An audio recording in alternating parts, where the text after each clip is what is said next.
and neural-symbolic LLMs, SingularityNET's unique take on how to design LLMs. I hope everybody's ready and excited today. Right now, we're joined by Matt Ikle, our Chief Science Officer, Alexey Potapov, our Chief AGI Officer, and Sergey Shalyapin, our Chief Technology Officer. And Ben will be joining shortly, should be joining shortly as well. We've got some really exciting topics ahead. And I want to give everybody a little bit of a kickoff. And then I hope that we can get some really interesting discussion going between all of our experts here on the place of LLMs in AI research and AGI development. So perhaps you all can kick off talking about how we're going to incorporate LLMs and how we are incorporating LLMs into OpenCog Hyperon and our other products, and how that leads or doesn't lead to AGI.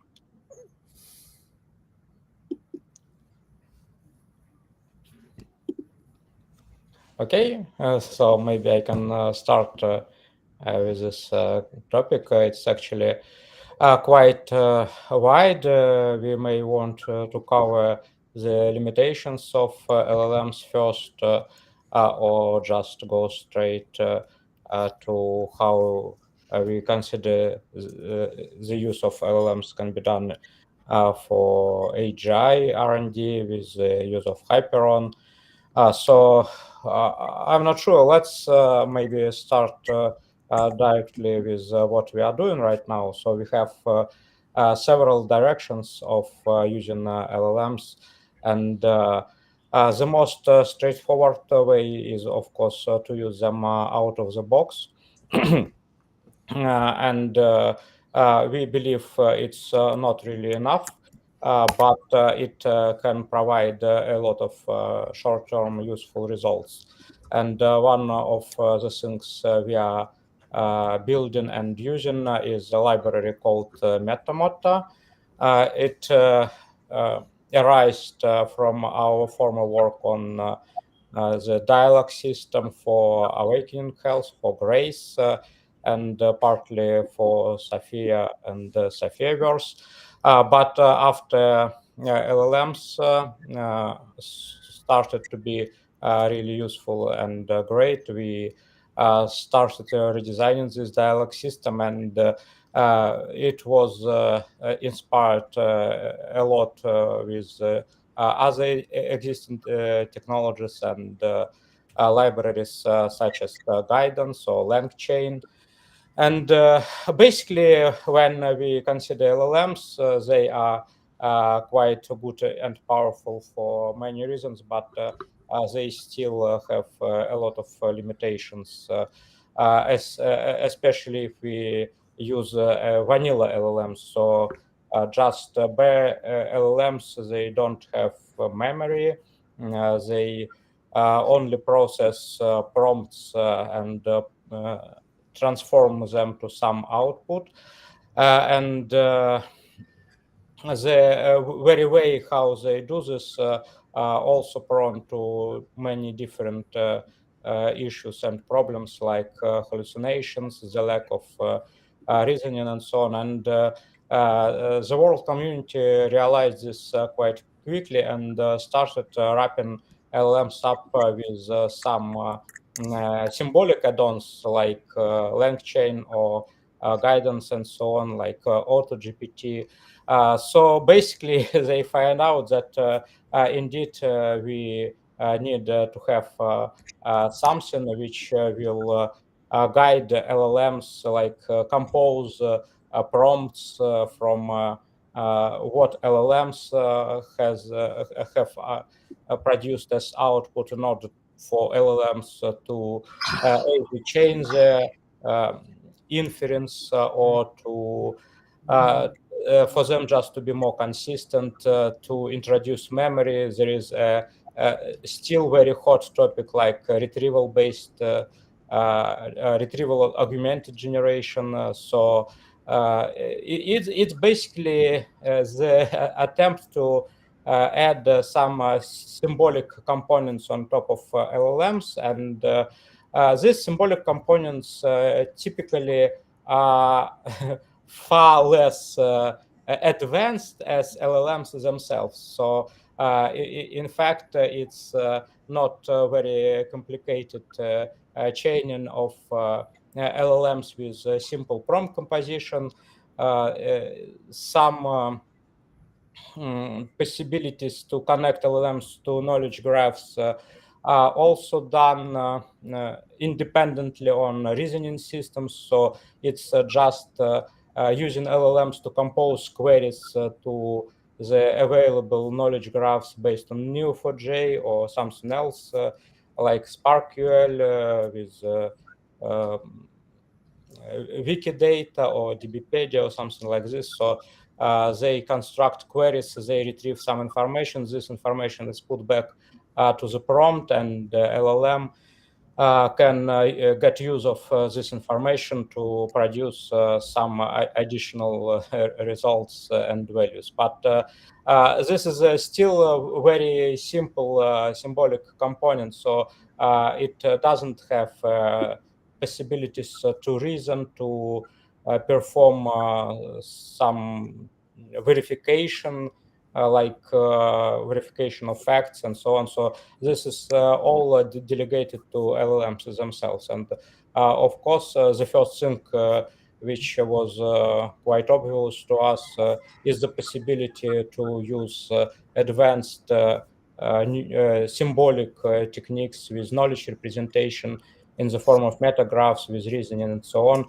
together with LLMs. And we found it quite interesting that some libraries like guidance can be rewritten in meta out of the box. So we don't need to construct some ad hoc languages to do all this stuff. We just wrap calls to LLMs into meta code itself and just post-process the output of LLMs to meta, and they can talk in the same language, and it provides a lot of possibilities for interoperability of symbolic and neural part. I can continue with other ideas and approaches, but maybe Sergey or Matt want to elaborate on other aspects of neural symbolic integration. And I just I just wanted to point out there my understanding from working within SingularityNet is, you know, our unique approach to AI is this neural symbolic, having this neural layer that's sub-symbolic, that's just processing the way our brain might kind of automatically process a lot of sensory data and information, along with married to, incorporated into symbolic reasoning, which is like the atom space, a very concrete way, like Wikipedia, a very concrete way of representing data and connections and how it all fits together in a logical world model above the sub-symbolic level.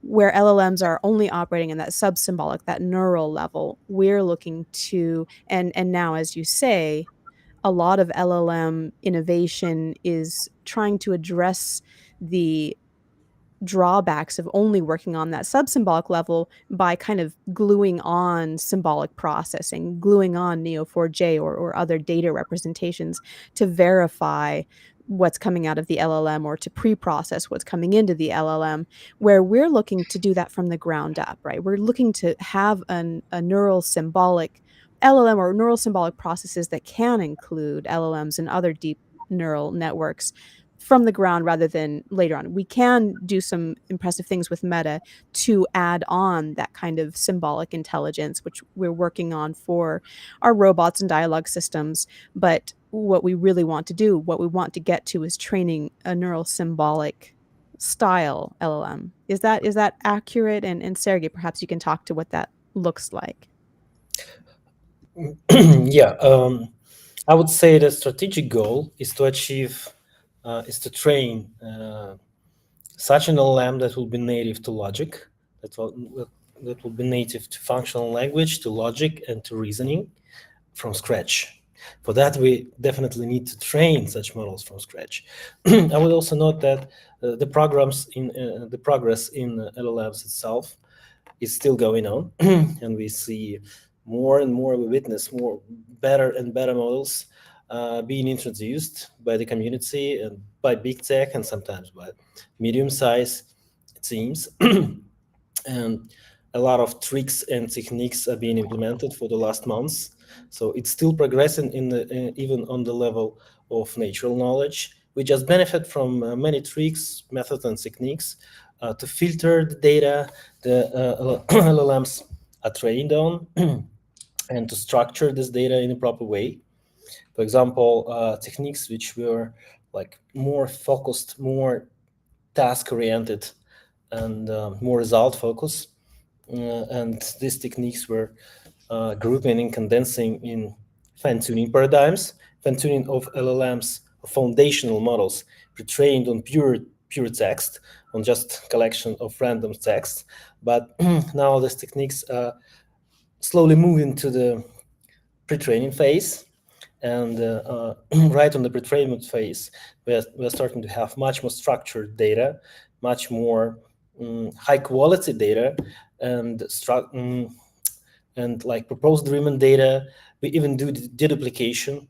I remember, for example, in like earliest setups of LLM training, we were repeating data in the data sets. Right now, LLM just sees the training sample of the data once. And for example, Llama 3, which was introduced just recently, like several days ago, right? It benefits mostly from massive duplication of the initial data set. So we still see some space to improve, even in traditional training paradigm. And definitely we might witness huge improvement if we mix representation, natural language representations with logical representation right from scratch. On one hand, that might bring us much richer capabilities in reasoning himself, in reasoning just trained implicitly by the high quality of the data set and the better structure of the data set. And on the other hand, that might make language models native to functional languages, to programming during inference time. And definitely we're looking forward to make LLMs controllable and functionally programmed on the fly, being native to functional languages. So that might be the biggest breakthrough. Also, there is a conceptual shift in the general training paradigms. We were moving from pure LLMs, so models trained on natural text, on natural language text, to mixture of natural language and programming languages, and that was just a significant improvement. And the models which were introduced in ChatGPT framework, the secret sauce was mostly mixing natural language representations with programming languages, which has richer logical syntax. And in the end of all, we just got the LLMs which can reason implicitly to some extent, with limitations, yes. Still with hallucinations, yes, because we cannot still disentangle the functionality of a language model being a database and being a semantic engine representing language rules. So that's all still a mixture. That's why we have hallucinations, but it's got improved by a mixture of representation with like mixture of natural language and programming languages.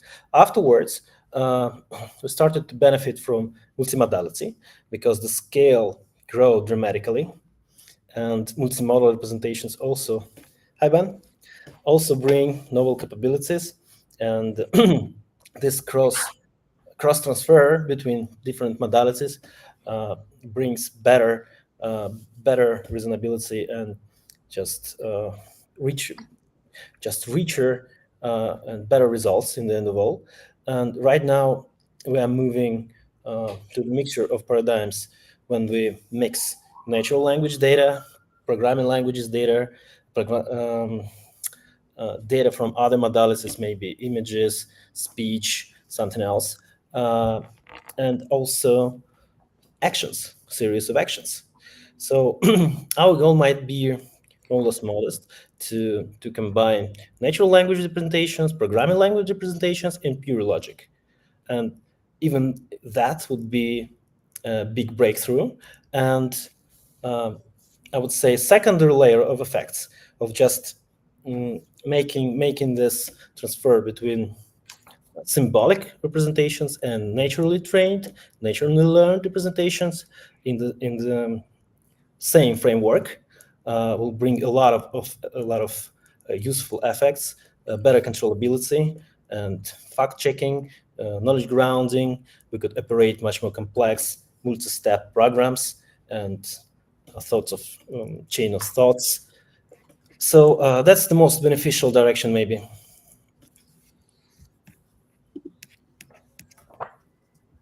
Thank you very much. Yeah, no, it's really exciting to hear all the innovations, all the different ways that we are looking at new and different opportunities for training LLMs and incorporating the symbolic components together for making LLMs better. I'm also very curious about how do we see LLMs? What's the biggest contribution that LLMs will make to AGI? Is it this type of new training where LLMs will kind of lead the charge toward AGI, or just that they may contribute towards AGI understanding natural human language, or something else entirely? What's the biggest contribution of LLMs towards building AGI? Well, maybe we should, after all, go into some detail of what exactly LLMs are doing in order to answer this question, because LLMs, they process the input data from bottom to top, so they do not perform some complex computations, although attention heads are kind of quadratic in that time required by the number of tokens, but we don't go into this detail. Basically, the LLMs are a sort of mapping which predicts the next token. Prediction of next token is absolutely fine because there are the whole theories of AGI based on the idea of predictions of input and so on. But the way how LLMs are doing this is a sort of hashed mapping. So if we compare LLMs, say, with AlphaGo or mu0, they are a little bit different in architecture because LLMs are transformers and AlphaGo is a convolutional neural network. But the thing which remains is this bottom-up processing. So Go is a kind of NP-complete problem. Humans typically enumerate different possibilities. They imagine different situations, but of course, the more you are playing, the less time you may take to find some good moves, but you still can use this enumeration of different possibilities during not training but inference. And when AlphaGo is trained, it plays hundreds of millions of games. It's the same type of search, but on the at the stage of pre-training. So it does all the work, all reasoning or thinking or something like this during this pre-training phase. And after this, it plays like an instinct, like a reflex, like a skill. So it is kind of the same how it happens in human brains, because we also can develop such an instinctive plane, such a skill. But it's not the whole story of intelligence. It's just for solving very efficiently some repetitive tasks. So you cannot solve a novel task like this. And LLMs it's quite surprising that it is possible in principle, but LLMs are a sort of language skill. it's a crystallized intelligence in a wide but still fixed domain, and AGI cannot work like this in principle. So you can train a skill for some repetitive tasks for some domain, even if this domain is large, but you cannot solve really novel problems with this approach. Yes, you can solve some slightly novel problems in terms that you recombine the pieces of data which were in your training set and so on. But basically, this reflects like inference. It doesn't operate as a world model. And what is really necessary is the ability to imagine what will happen if you do one thing or another, because without this composable declarative world model, which you can represent and reason about it, you will not be able to deal with really novel situations. And general intelligence is precisely about dealing with really novel tasks and situations. And in this sense, the role of LLMs in AGI in their current form cannot go beyond language reflex, language instinct, or something like this. Of course, as Sergey mentioned, there are different directions of extending, modifying, advancing LLMs themselves. There could be, in principle, an internal addressable, rewritable one-shot memory. There could be some internal recursive loops like in recurrent neural networks and so on. There could be an explicit or at least some decomposable world model which could be played, and the result could be passed back to the input of LLMs at different levels and so on, because even deep reinforcement learning finally arrived at the conclusion that model-free reinforcement learning is not enough, and we do need these world models and so on. So LLMs in their current form are just language instincts, and their role is precisely as this in AGI. But it will really depend on whether we would like them to keep this role, or we would like to extend the architectures to do some more complex things, whether together with symbolic components or with other neural components. So I would like to clarify this part, but maybe Matt, Ben, or Sergey would add something else. So I would add a couple of things, especially spurred by what both Sergey and Alexey pointed out, that in my mind, Alexey talked about kind of LLMs working bottom up, and which works great at a certain level. But as you, I'll bring in this kind of, as a baby first starts in the world, there are certain instincts, and one of those instincts is curiosity and this urge to explore. And I think one of the things that LLMs are missing is that entire, their whole world has been fed in by the training from the get-go.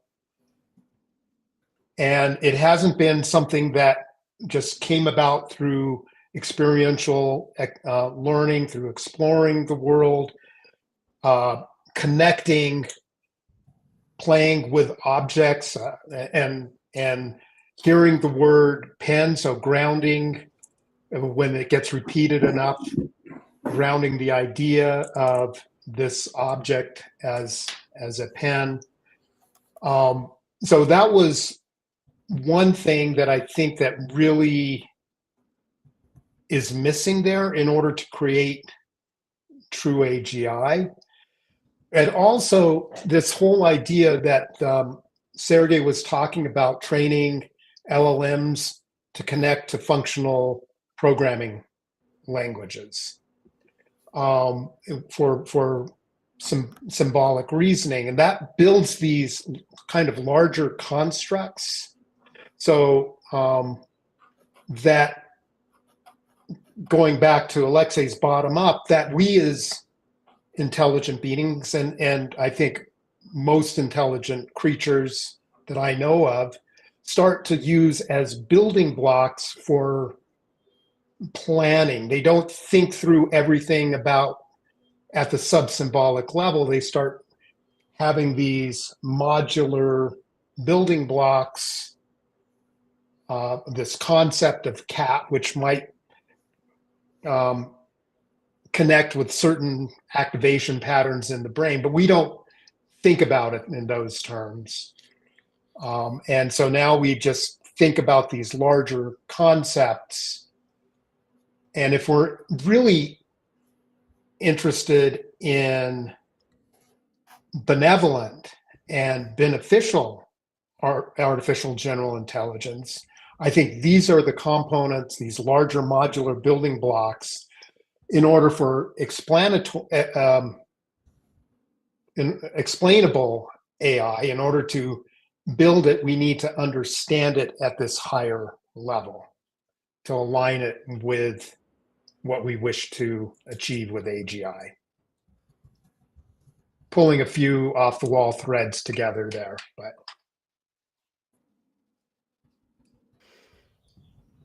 thank you. Yeah, having this history of learning instead of being a full-fledged LLM off the shelf, being able to understand and put information together is so critical for how we develop the only general intelligence that we know of that we can talk with so far. And having that incorporated into LLM and using functional programming language, that's an awesome idea. I'm excited by that direction. Ben, did you want to chime in on the biggest contribution of LLMs to AGI development? Yeah, sure. I think, I mean, first thing I'd say is we don't know for sure. I mean, we're still discovering, right? And LLMs may develop in new directions that we can't envision now. But you know, what it seems to me like is you can't sort of beef up an LLM into an AGI. I mean, it seems like LLMs are, as I've said before, they're narrow AIs that appear general to us because their training data is so broad relative to what's in an individual human mind, right? And they don't actually generalize very far beyond their training data, but their training data encompasses such a high percentage of human knowledge that they don't need to generalize very far beyond their training data in order to do a lot of impressive things. And then, I mean, there's a question whether you can adjust them somehow or change the architecture a little, or give them an external memory to interact with in a way that will zoink them into being able to generalize much more robustly than they do now. And seems like that's not the case. I mean, it seems like they're not abstracting things to the right extent or in the right sort of way to be able to generalize broadly beyond their training data. I mean, there's subtlety there in that LLMs are doing some sort of implicit abstraction, even without an explicit representation of abstract models. I mean, the classic way to form an abstraction is to find a compact representation of a large volume of data in some way. And LLMs aren't doing that so much, but they're sort of implicitly abstracting and generalizing anyway to some extent. But I think a bunch of research papers over the last year have clarified the limits of the generalization LLM can do, even with few shot learning. And I don't see how you overcome them without shifting to a radically different architecture. Now, there could be many radically different architectures that could succeed. I mean, you could certainly have a purely neural architecture, which had perhaps much more recurrence and say minimum description length bias or something. So, I mean, I think you could make purely neural approaches that went far beyond the transformer architecture and had other neural lobes closely coupled with the transformer. Or you can do what we're doing in Hyperon and have a non-neural compute substrate that carries out the abstraction that LLMs currently seem not to be good at doing. So then I think there's a few ways, if I'm right and my colleagues are right, that LLMs can't be generalized or upgraded to be AGIs because they just lack a basic ability at generalization. I mean, there's a couple ways that LLMs can be used to help with AGI. I mean, one way is to sort of use LLM as an external source, which is a sort of noisy but very comprehensive knowledge oracle, right? So then your proto AGI engine can query the LLM and get its knowledge on things. It can also serve as an information feeder where you say feed text or data sets or whatever into the LLM, and it turns those into a symbolic representation that can be reasoned on by a reasoning engine. It turns them into various other sorts of representations that you might want for various reasons, right? And I mean that's quite interesting thing to do, and we're experimenting a bunch with that in SingularityNET and True AGI, for example, using LLMs for semantic parsing, right? So we can take a text and ask an LLM to turn the text into a bunch of logic relationships representing the meaning of the text. And this works 90% plus now. We're working on to get it more and more thoroughly functional.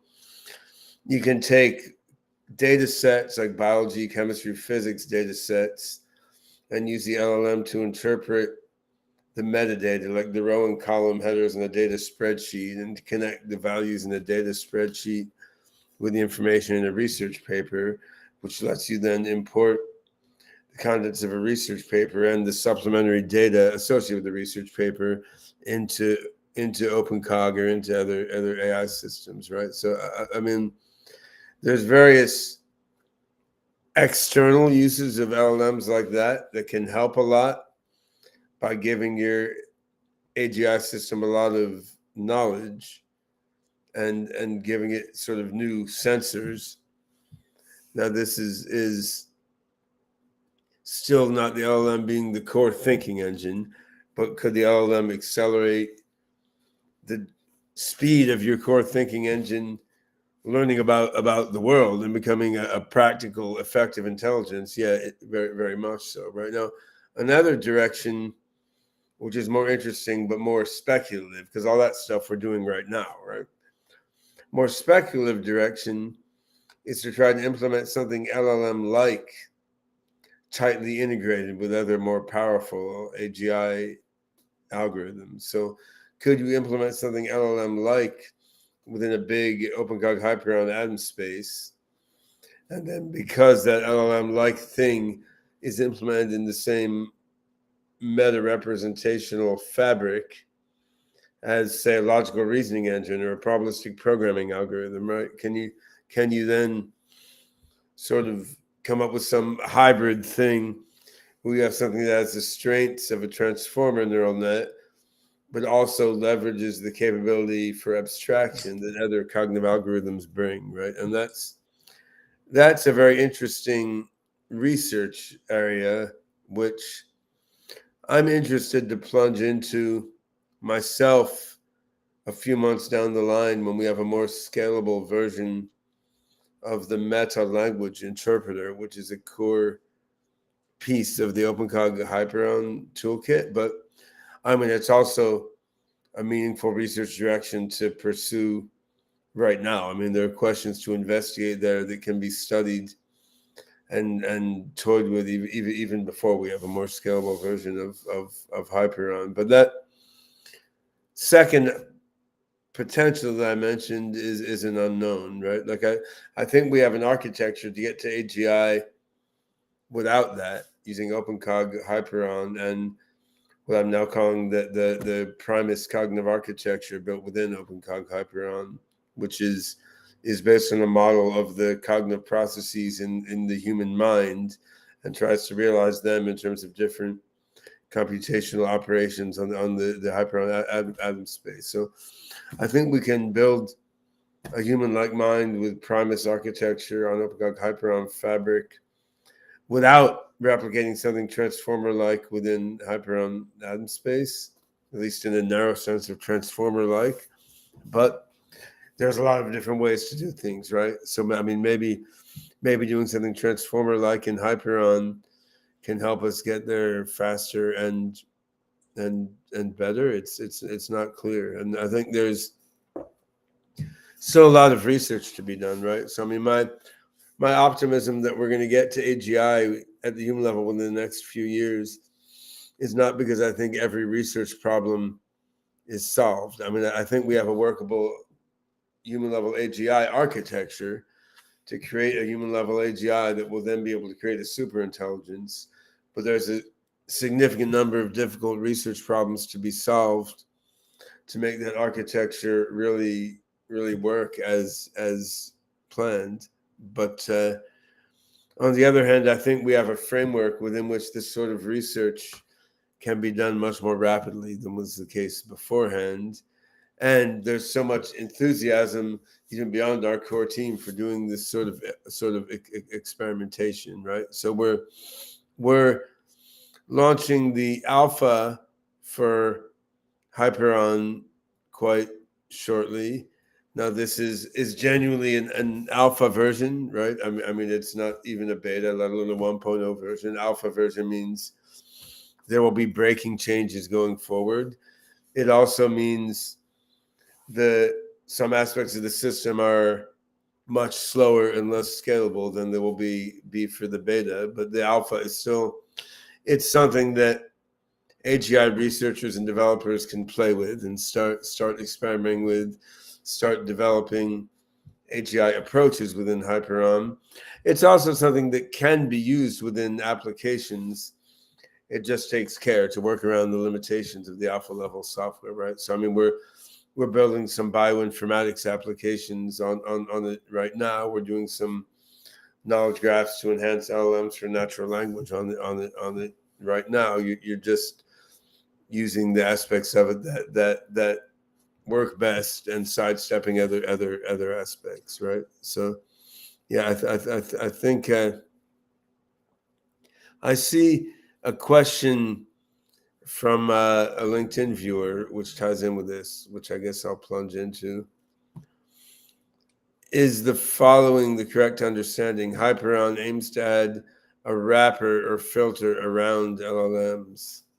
No, that is not a correct understanding. I mean, Hyperon, it could be used that way, but that's a small percentage of the uses of Hyperon.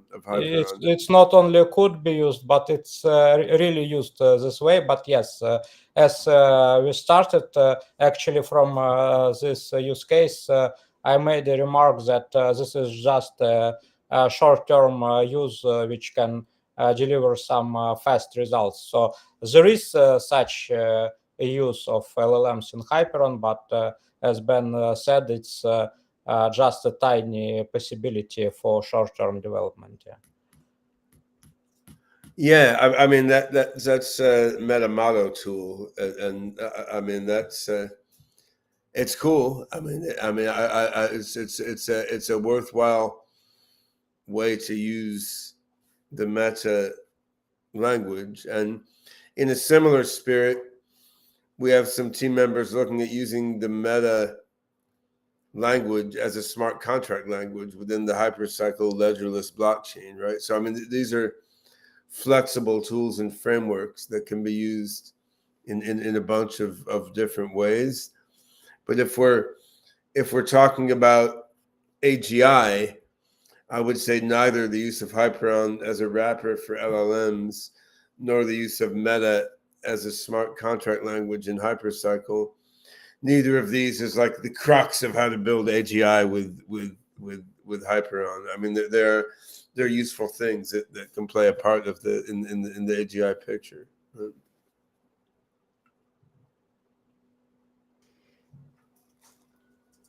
Thanks very much, Ben and Alexey. Sergey, I'd love to hear your thoughts on AGI and LLMs and how they. For me, it's just a mainstream venue and great perspective to combine symbolic reasoning with large memory models. I still propose to classify them as memory models because that's not pure language. It's just memorization of any sequences. But I'm still wondering, and just wanted to share why we are still using this straightforward approach to train these models. Maybe just because we still benefit in quality from small tricks and better data. So we just do not hit the ceiling, and that's why all the parties are still competing in tricks, small architecture improvements, scaling, data improvement. But anyway, one of the fundamental problems is that, which is still here, that the models are trained in the most straightforward way. So they just memorize huge corpus of text, and that's it. And in inference time, we're doing different things. So we're trying to utilize associated thinking, associated contextual thinking, or just linkage between different examples learned by the model. We are prompting, and it works to some extent. We try to put the knowledge inside and augment our requests to the model with that knowledge. But that doesn't represent a training procedure. Why we just do not train the model at scale with ground and knowledge from the start. For example, why we don't try to represent the natural language strings in a logical form and to combine this logical representation with natural language text in the very beginning. Why we don't represent the knowledge which contains and correspond to the natural language string we use for training in a logical form, in a form it will be represented in knowledge graph, and afterwards reuse the same mode in inference time again at scale. So that will just that simple approach might mitigate hallucination to technical zero, even with not using advanced neural-symbolic techniques and functional programming. But we just don't do that because there is still capacity to scale up. Well, why we don't do that? Ben mentioned semantic parsing, and this is exactly about something like this. Yeah, we do. I don't mean industry doesn't do it at scale. Applied AI industry is still following the simple pre-training setup, and afterwards using some more advanced tricks and techniques in fine-tuning and inference modes. That's what I mean. Thanks very much. Yeah, always such a rich discussion talking with our experts. Of course, we get the chance to talk with this particular group and regularly, which is amazing. But within SingularityNET, the depth of expertise and the differences in opinions that all combine to create new ideas, new thoughts, new directions that everybody's trying that have new functionalities we never anticipated is just amazing. So thank you all for this rich conversation here. Following on Ben's comment, I do want to plug next week we'll be talking about the Meta Alpha release. So that's coming out April 30th, next Tuesday. There'll be lots of information, some tutorials, some opportunities for very early interested community to get involved in learning Meta and contributing to Meta. So we'll dive into that next week, which is amazingly exciting. And then I also wanted to touch in on this LLM training, what Sergey is referencing, Ben, what you talked about, touches on the recent vote we had, the successful vote for the ASI Alliance, and then the accelerated minting of tokens as well. Perhaps we can dive in just a little bit how those tokens that will be minted will help contribute to our own development in the direction of LLMs, and then also separately and in addition, AGI and other hardware innovations that we would like to make to get to more advanced LLMs, to more advanced AGI. Well, sure. Yeah. I mean, I think that the need for more hardware firepower to drive our R&D forward is not restricted to LLMs, right? I mean, LLMs are one among many AI algorithms that need a bunch of computers to run on, right? So I think the motivation for this treasury action within SingularityNet to take some tokens that were going to be dispersed to SingularityNet Foundation over a longer period of time and accelerate some of them. So there's 100 million AGIX tokens we have available in the immediate term to create hardware infrastructure. I mean, the motivation is pretty clear. I mean, we have a lot of cool AI algorithms we are developing, and many that now work and that we're running and experimenting with. And in many concrete cases, both for R&D and for application development, we've been held back by just not having enough compute firepower to play with. Now, in the medium term, we would like to solve this through decentralized networks, right? And this is what NewNet is about. This is what Hypercycle is about. Two SingularityNet spin-offs, which are coming along fantastically and are very important. On the other hand, taking cutting-edge AI algorithms and making them work efficiently on these broadly decentralized networks still presents some computer science challenges. So like in the case of large language models, you can do inference from large language models or fine-tuning of large language models using what's called federated learning on a collection of different machines scattered all over the place. We don't yet have efficient ways to do training of base large language models using federated learning on a whole bunch of distributed machines. Right now, the only efficient way to do that is just have a bunch of GPUs very tightly connected together in a single server farm. Now, that's a computer science problem we would like to solve, and we're working on it. Others are working on it. I mean, we can leverage SingularityNet's deep funding grants pool to help incent people to help solve this problem.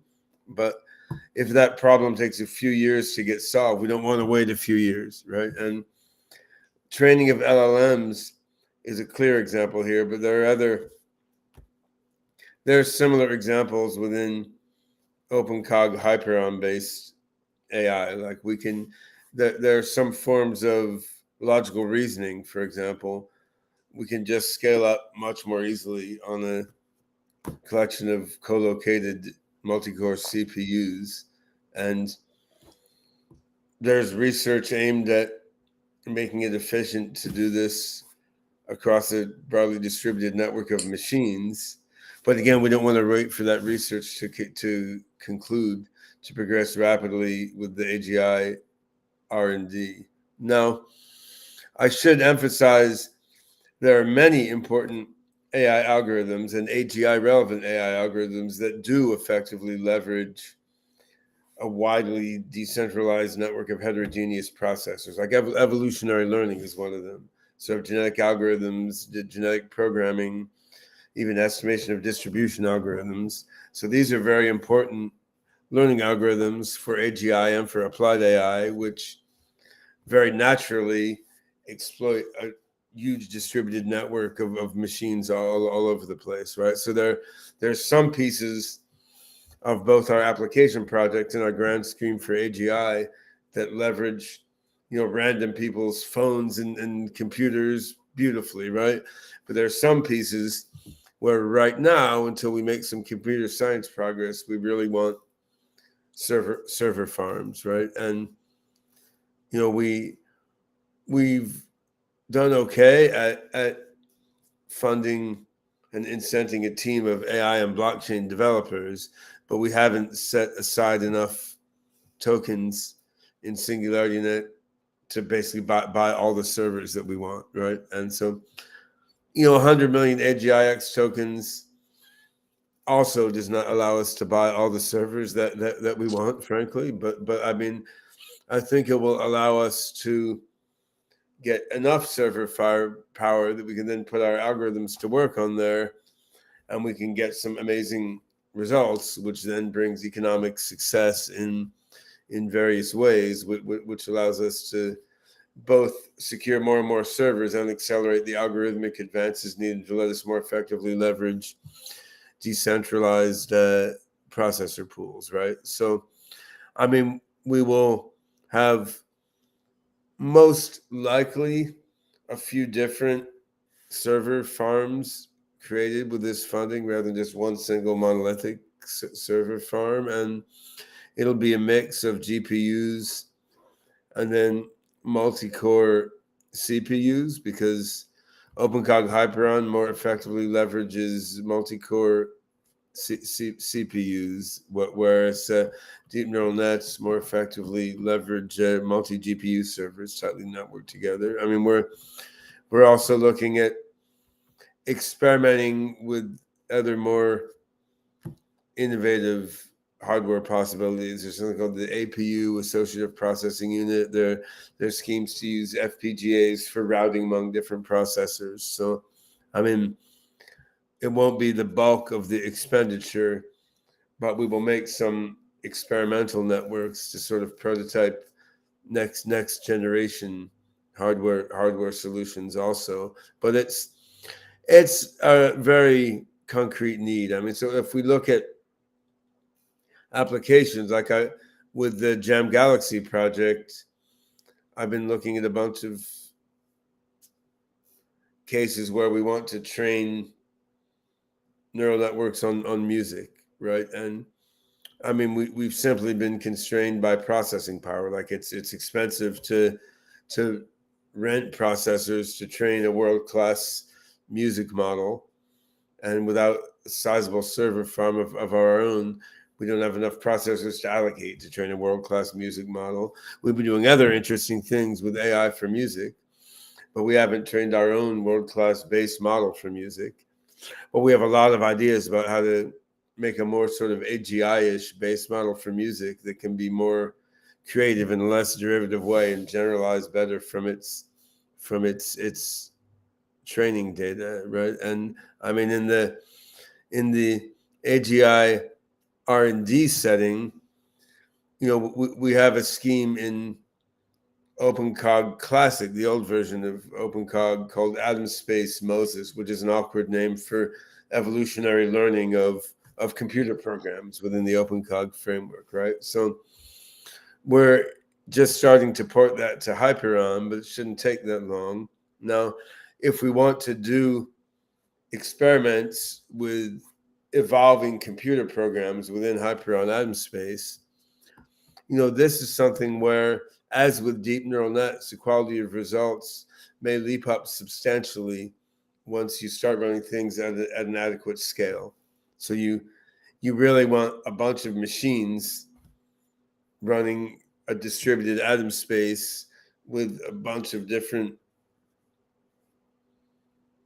evolving subpopulations all working together. I mean, this is a case for evolving computer programs to solve problems in atom space.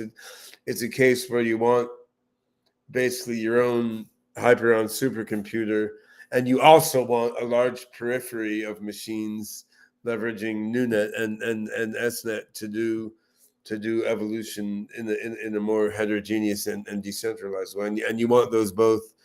You want those both working together. And again, in practice, we don't have a good way to do that experimentation right now. We will once these server farms are built, right? And I mean, and this example algorithm of doing evolutionary program learning within OpenCog Hyperon on a combination of a network of our own server farms and a broader network of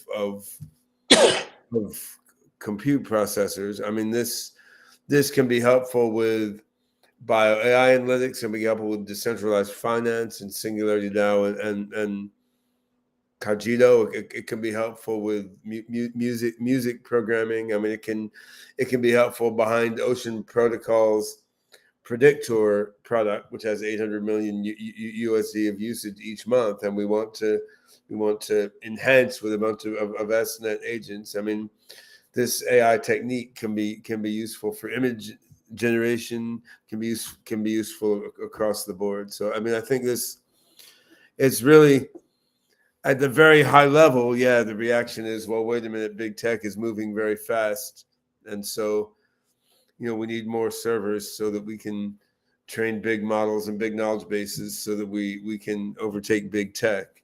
But when you dig into the technical story, there's a whole bunch of very specific AI projects that we have, both product oriented and research oriented, which we can immediately put to work on these server facilities, and these can generate amazing new functions we can then roll out on SingularityNET platform, demonstrating both utilization of ASI token and also just demonstrating dramatic progress toward AGI. Thank you very, very, very much for that deep description. It makes sense. Big tech has developed ways of using big data, big compute farms, and developed an AI that's optimized for those resources that they have. But we see in our team, our lean, our decentralized team, it sounds like you're describing much more leveraged ways of using resources that don't need the big huge server farms, the big huge data, but get to the heart of some of the more complex problems in more inventive and creative ways, and leverage that tech, that hardware, the software to get further than we could just trying to imitate or mimic what big tech is doing. I was in an ambassador meeting earlier today, and it's funny the resonance between them. SingularityNet's so consistent at all levels of crowdsourcing wisdom, crowdsourcing knowledge, crowdsourcing ability, doing more with less, a decentralized community that's getting the best wisdom from our human components, and decentralized compute that's using GPU and CPU and ASU and all these different technologies to get the best compute from our hardware as well. And that resonance between all of that is striking to me, having been in these two discussions today. I've got to jump to another call now, Haley, but I want to show off. I just got the first copy of my new book with Gabriel Axel, the consciousness explosion. No, I noticed they printed the words on the binding upside down, so we got to make a small correction. But it's all anyway, mirrored for us. So it is the yeah, that's We're right. in the It's mirror first, world. the first printed copy. You get a lot of beautiful shiny pictures and a lot of in-depth explanations of the decentralized path to beneficial AGI. So I mean, I think there's a lot of work to do to get to the singularity and the full-on consciousness explosion. But I think having some more server firepower to play with, and not just for the foundation team, but for deep funded projects and others in the community, by the way, to leverage. I mean, this is going to help us take the next step along the path. And on the one hand, there's a lot of steps still to take. On the other hand, we may be able to take all the needed steps to get to human level AGI in just a few years. So, someone asked in the chat, "What's the title of the book?" You may see it in the mirror image. I don't know, but it is The Consciousness Explosion, and you can get a free PDF of the book at theconsciousnessexplosion.ai. It should be available within a few days for purchase as hardcover. It's expensive because of all the pictures, but then within a week or two, it'll be available in a cheaper paperback and Kindle version as well. But it's free PDF if you want to download it in that form. So, but thank you very much. I've got to go now. But thanks Haley and everyone. Thank you. Yeah, I want to know when I can get my Sophiaverse hard copy where I've got it in the metaverse. Well, your little Sophia will deliver it to you. My little Sophia will. She will. Any day now. Yeah. Yes. Yeah. Perfect. Thank you very much, Ben. Bye-bye. Yeah, so are there any closing thoughts on LLMs, AGI, neural-symbolic LLMs before we sign off?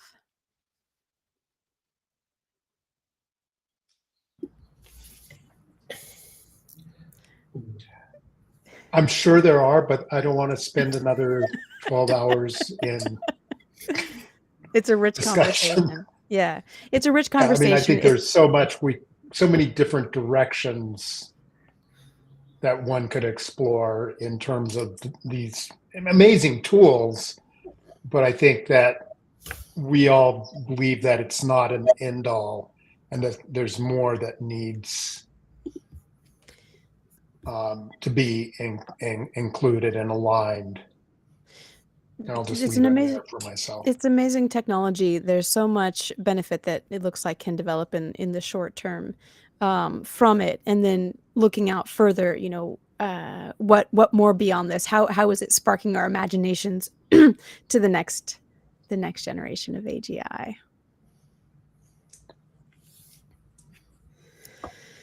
Fantastic. And I'm just, the other thing though is, I think we also want to think about beneficial uses, and there's just more and more jailbreaks all the time of this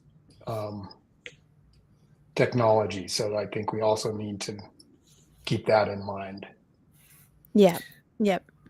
If you let me briefly summarize, I will just mention that maybe we are just in the beginning of utilizing this technology, because really we use it in the most straightforward way, and still we are in the beginning of building beautiful neural-symbolic architectures, which could be layered and much more complex and designed in a more sophisticated way to introduce richer cognitive effects, which we have with human mind, and maybe perform it dramatically.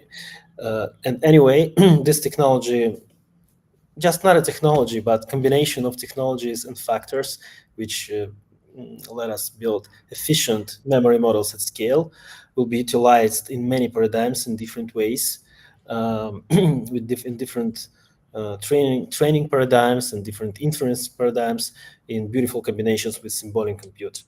And what we have now, this capability to bring bring computing power into AGI and supply AGI and Neural-symbolic architecture with large-scale computing power that opens a huge avenue to experiment with novel algorithms and beautiful designs. That's really cool. Yeah, I would also like to elaborate a little bit on the phrase that one can do more with less. That indeed it is very great that computers can crunch a lot of data, and if when this data available and when computational power is available, then they will do amazing things. But human brains can do much more with much less amount of data. So LLMs is a very good technology for some particular users, but there is still so much to do. There is still a possibility to such great efficiency and improvements, then that you shouldn't consider LLMs as just the final state of evolution. So we need to work towards capabilities of human brains as well. So it's a pity that humans cannot process that amount of data, but still we should combine both best of the both worlds together, and this will be the real AGI. And I'll use that as a springboard for, I promise this is my last statement. As I said, we don't want to keep going for 12 hours. I just got off a few meetings this morning with the Sophiaverse team and how they're looking at using LLMs and generative models more broadly, coupled with some of our unique symbolic and reasoning planning algorithms and a lot of our neural symbolic methods. It's truly in my, I got truly excited. It was kind of exciting stuff moving forward. So technology is amazing, and the applications that are coming out of it that are still developing. As Sergey says, this is still an emerging technology. We're only using the simplest implementation, and there's so much more possible and beyond. And seeing that emerge will be exciting for some period of time to come. Absolutely, for sure. Thank you very much all for joining us here today for such a rich discussion, for really diving into, when people talk about AI these days, they mean LLMs or generative AI at least, and for diving into and really getting a chance to talk about the what LLMs are as distinct from general AI and the alternatives that AI offer, and how LLMs fit within the paradigm of AI and architectures and hardware. So thank you all very much for joining. Next week again, we'll be talking about the alpha release of OpenCog Hyperon, especially the meta language, and giving more details there on how folks can participate, learn more, and get involved. Thank you all to the community for being here today, for such brilliant questions. They're very inspiring, and it's great to see you all here. And we look forward to seeing you again next week. Thank you.